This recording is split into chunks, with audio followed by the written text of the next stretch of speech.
Hey there. Welcome. Oh, darn. View on Facebook. Looks like I'm having technical difficulties today. And for some reason, my live stream is not going live on Facebook. And I do not know why. So let me see if I can get that fixed. Welcome. If you are watching, welcome to this week's episode. I'm going to talk about all things play therapy and expressive arts. And sorry, my Facebook people, looks like you're not going to be watching on in my Facebook group today. I don't know what it is. So I use StreamYard and I go live using StreamYard, and it doesn't seem to be liking my Facebook group these days. Anyways, so today I'm going to talk about some tips for writing play therapy progress notes. If you're a play therapist, then you have probably struggled to write your progress notes so it doesn't sound like you're just playing for an entire hour. And writing them in a way that makes sense, knowing what to put in the progress notes, how to write that in your progress notes. Progress notes can be really frustrating for mental health professionals. I think a lot of times most play therapy professionals or mental health professionals in general don't get a lot of training on how to write a cohesive progress note that's going to meet a lot of expectations. I think there's not been a lot of good training about that in the mental health field in general. I think most of that is because writing progress notes and going to trainings about progress notes is probably not the number one topic on our list of trainings that we want to attend. I don't know about you, but that's probably been my reason for avoiding them over like the last 30 years. And what I have found though, when I go to them, they're usually really, really helpful. And I get a lot of really good ideas. So, one of the things that I hear over and over is that people struggle with play therapy progress notes, writing progress notes in general, not knowing what to write, being fearful that somehow the documentation gods are going to come along and they're going to be found lacking, and then bad things are going to happen because your progress notes don't meet expectations. And to be honest, some of that is true. That probably does happen in some cases, depending on the agency that you work for and the type of insurance or third-party payment that you're billing for. So it is a possibility that those bad things can happen. So learning how to write good progress notes, I think, is a really important skill. And because I've heard so many horror stories, and to be honest, I just heard some really bad advice yesterday. And I'm thinking, really? And so I thought, you know what? It's not the most popular topic, and I'm going to talk about it because I think it's a necessary topic. And I think it's a topic where people get overwhelmed and frustrated because they don't know what to write. So I'm going to talk about that today. I'm going to give you some tips. Also, if you are interested in taking a deeper dive in writing your play therapy progress notes, then you'll want to hang around to the end because I'm going to talk to you about my new course that I have out. It's an online self-paced course you can take in your time zone when it's convenient for you. So you'll want to hang out till the end, and I'll tell you about that course that can help you really, really walk through the process of learning how to write really good play therapy progress notes. So if you're watching live, I would love to see who's here. Pop your name in the comments, where you're from, what population do you work with? Are you using play therapy? What play therapy model are you using? Because your play therapy progress notes are going to align with your theoretical model. And that theoretical model, if you use that language, and I'm going to talk a little bit more about that, if you use that play therapy language from your model, that's what's going to help your progress notes sound more professional and make it look like you're not just playing for an hour with your clients, that there's something actually therapeutic going on. So go ahead and pop your name in the comments. I would love to see who's here. Do you have questions about progress notes? I can answer some questions here on this live stream. It's kind of a public format. So what I do ask people is don't share specific client information or client situations because it is a public format. We can talk about some more general questions, and I am happy to do that. So if you have those, pop those in the comments. So we have Serafina. Hi, Serafina from England. Serafina, you and I tried to connect for a video call once, and it didn't happen. So sorry about that.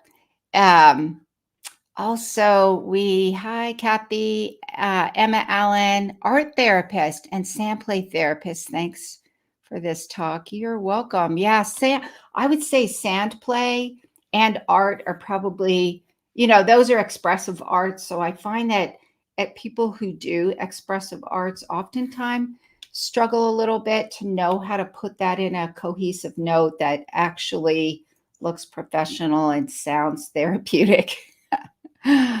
Yes, yeah. Well, welcome, Serafina. Welcome, Emma. So first thing that I want to talk about is using a framework. The benefits of using a framework, probably if you're in the mental health field, you've probably heard of SOAP notes because that's probably the most popular framework to use. So if you've used the SOAP format, go ahead and pop yes, write yes or SOAP in the comments. I'd love to see how many of you are using SOAP notes. If you're watching on the replay or you're watching or listening on the podcast, go ahead and comment. I'd love to hear from you. Also, what are your questions? If you're using a SOAP note, pop that in the comments. Some of the lesser known formats are the DAP format and the BURP format. And all three are formats that I've used. Yes, on a daily basis. Serafina says, yes, I use them on a daily basis. Yes. And I actually used the SOAP note format for decades, really. I really like the DAP format. So DAP is data assessment and plan. BURP is behavior intervention response and plan. And SOAP stands for subjective objective assessment and plan. So all three formats basically capture the same data, they just organize it differently.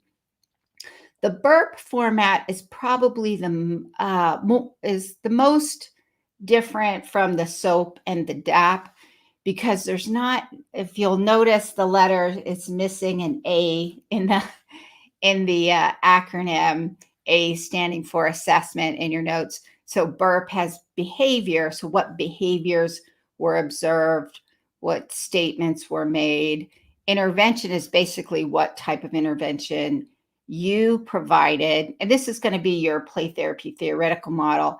The response is your client's response to the intervention. And so this section is probably most closely related to the assessment. I think depending on what type of agency setting, or if you're in private practice or if you work in an agency, depending on if you're billing for insurance or how you're billing, if you're getting a third party payment through a government agency or an insurance company, So a third-party payment is anything other, somebody else paying besides the client. Full payment. So oftentimes with insurance, the client will pay a portion and the insurance company will pay a portion. So some variety of that. If you're using a third-party bill payment process to pay for the sessions, then some of those, depending on what type of agency you may find one of those formats is better than another. And the burp format I found is really helpful if you have staff who are not necessarily at the master's level, or if you have some more kind of bachelor level or more paraprofessional level, something like that, because it doesn't require that assessment. And the assessment section requires your knowledge, education, and experience. So if you have a master's degree and you've gone through the licensing process, or you're in the licensing process, depending, like here in the United States, the way we structure independent practice is each state has a licensing board, and that licensing board has specific criteria that you have to accomplish in order to be licensed. Outside of the US, it's my understanding there's a different process in place, like in the UK and in Canada and in Australia. You guys have a different kind of, I'll call it credentialing process, where you still have to meet criteria for obtaining that specific credential. So if you've had to go through a little more rigorous process, part of that process is learning how to assess and use your clinical decision making, your clinical judgment. So the DAP and the SOAP might be more effective. The burp might be more effective depending on the work that you're doing and a variety of criteria.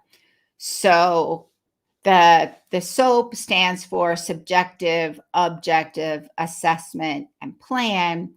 DAP stands for data. So data is like, what are they doing? What are they saying? What interventions did you use? A is assessment and P is plan. And then burp is BIRP, behavior, intervention, response, and plan. The thing that's nice about the framework is it takes the information from the session and helps you organize it so that it's a cohesive progress note that makes sense. And if you're, I've done some previous live streams on writing progress notes, really making sure you have the right kind of information.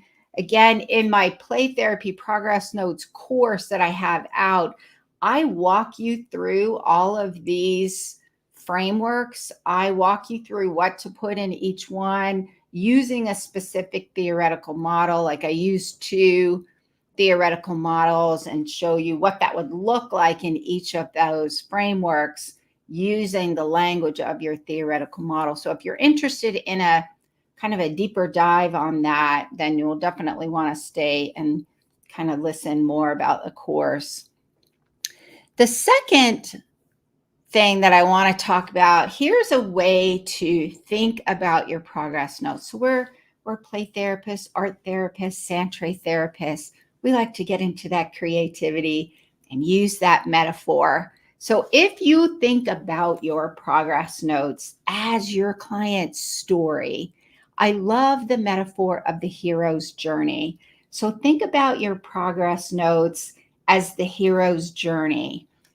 You're telling the story of your client's healing in play therapy, and your progress notes are the way that you're telling that story. So, for example, you're identifying themes in each session and throughout the play therapy process. So that's going to provide information. Identifying those themes is going to provide information that you're going to use in your play therapy progress note and where you're going to put those.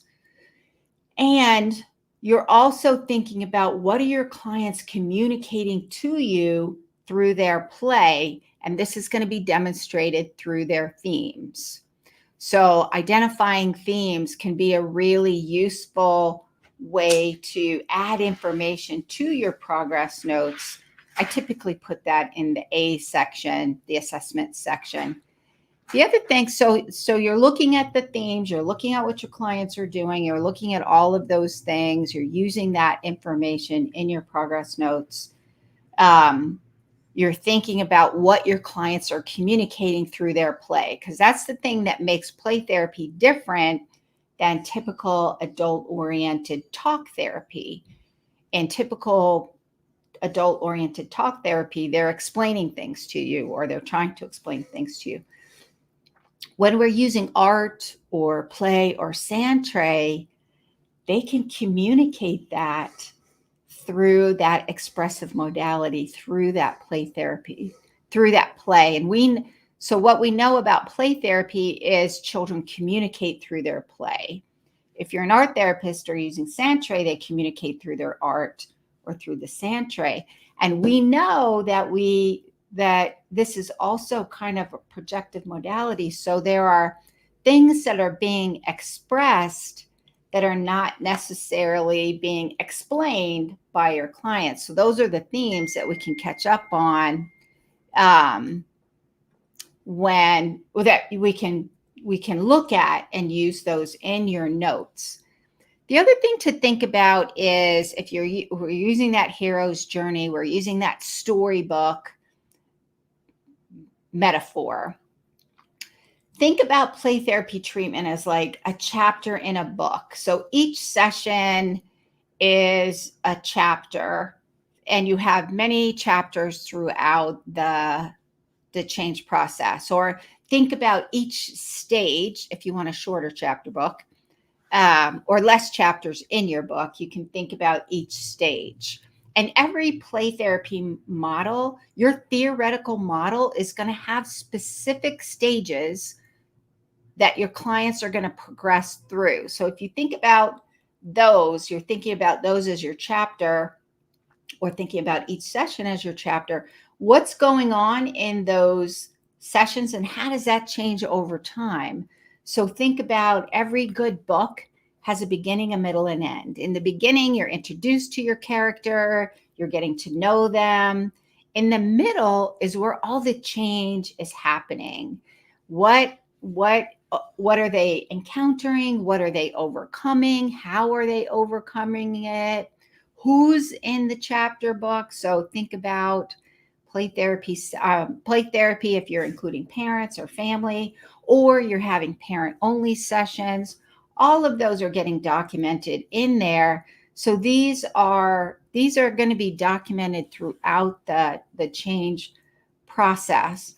And are there any themes that are consistent throughout? You're documenting those, documenting how are they overcoming those challenges. And the other thing to consider is when you're thinking about the story that your clients are telling you, you also want to think about the language that they use. So just like if you were, let's say you're a native English-speaking therapist. Let's say your client is a native Spanish-speaking client, or a native German-speaking client. If you don't learn if you don't learn Spanish, it's going to make it really hard for you to communicate with your client. If you don't learn German, it's going to make it really hard for you to communicate and understand what they're saying. This is your play therapy theoretical model. So your clients are speaking to you. The language that they're using is play. That's the language that they're using. Or art, they're using art or sand tray. That's the language. You're looking at the behaviors, what they're creating and what they're doing. To fully understand that, this is where your play therapy theoretical model comes in. Your play therapy theoretical model helps you understand and make sense of what your clients are communicating. It also influences how they're going to progress through the change process, all those stages of change. It's going to influence how you understand that. It's going to influence how you recognize it. What are you looking for? What does that mean? How does that help you understand where they are in the change process and what they're working through? So using your play therapy theoretical model or your Santre model or whatever art therapy model that you're using, that's the language that you're speaking in your session and helping you to understand what's going on in the change process. And that's the language. Your progress notes are going to be written in that language. So for example, if you are a Spanish therapist and you're providing services and Spanish, you're going to write your progress notes in Spanish.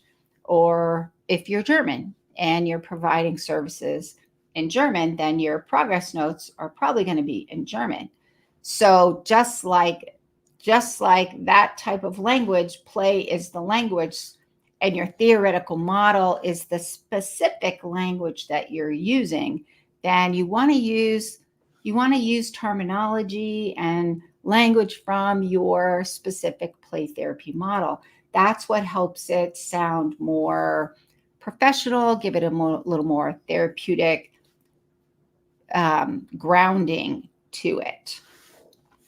So you're using your play therapy theoretical model to ground all of that in your play therapy session.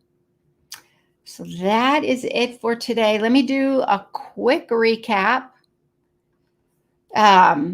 So one of the first things you want to do is think about what progress note framework you're using. For example, are you using a SOAP note? Are you using DAP? Or are you using BURP?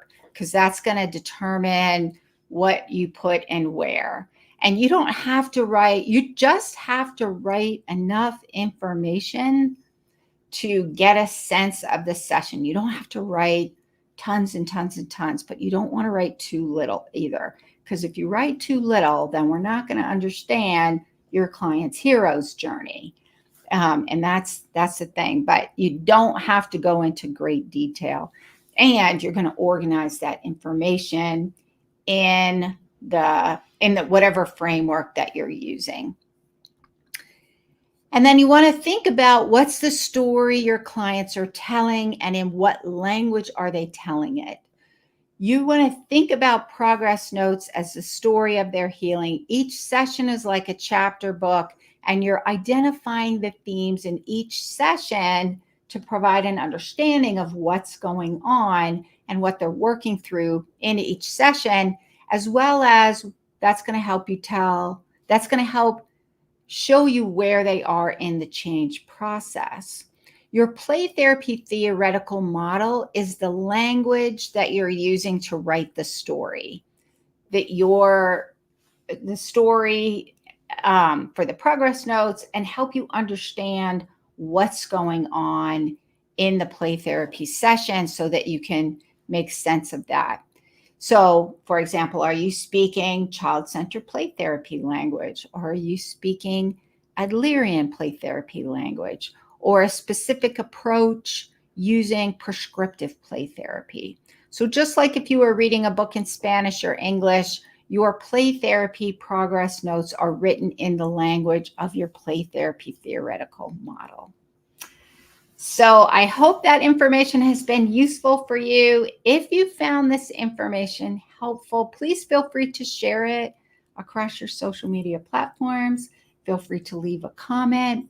If you're interested in learning more about writing play therapy progress notes, if you want to kind of take a deeper dive in that and get some more strategies, then I have a new course out. It's called Getting Grounded in Play Therapy Progress Notes. And in the progress notes, it's all self-paced. So there are pre-recorded modules and activities in there that walk you through the application of what you're learning in the videos. So in this, I walk you step by step. What do you look for in your play therapy session? So we look at themes. There's a document in there about themes to help you recognize themes. And how do you use that information? I use case studies that gives you using specific play therapy models. So there's 2 play therapy models that I use, help you understand how to organize that using the different frameworks. I walk you through what that would look like using a different format. I also walk you through just some strategies and tips in some of the, there's 2 bonus modules in there. One of them is how to write your progress notes more quickly. So some tips about writing progress notes. There's also some kind of ethics and cultural tips in there as well, making sure that you write ethically and culturally grounded progress notes. So there are play therapy CEs available for that.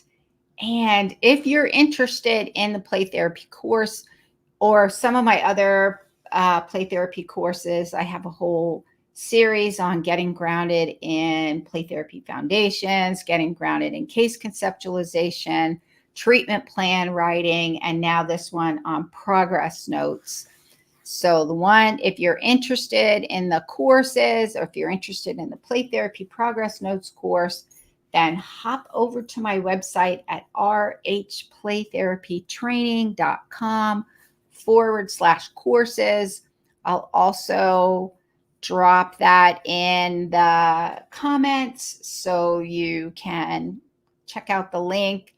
Serafina said I would be interested. That's awesome. Hop over there to my website. You should be seeing a link in the comments as well if you're interested. The website is RH, like Renewing Hearts, rhplaytherapytraining.com/courses. And so if you found this information helpful, please share it across your social media platform.